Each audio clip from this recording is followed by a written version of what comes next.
I've been using the productivity apps Timestripe, Notion, and TickTick, and today I'm here to tell you which one's best for you. Let's break it down fast.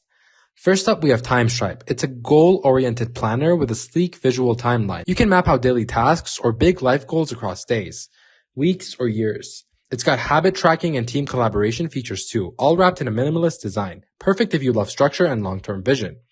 Next up, we have Notion. This is an all-in-one workspace. Think task lists, databases, notes, and even Kanban boards.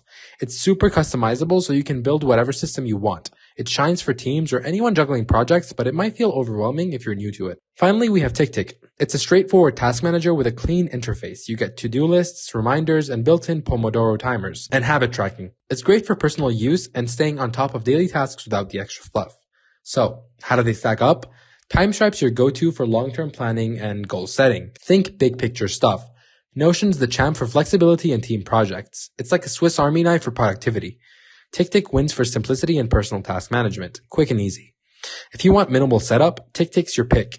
Need collaboration? Notion's got you. Love timelines and self-growth? Timestripe's the one. There you have it, guys. Pick Timestripe for goals, Notion for versatility, or TickTick for simplicity. Which one's your vibe? Let us know in the comments below, and I'll see you guys next time.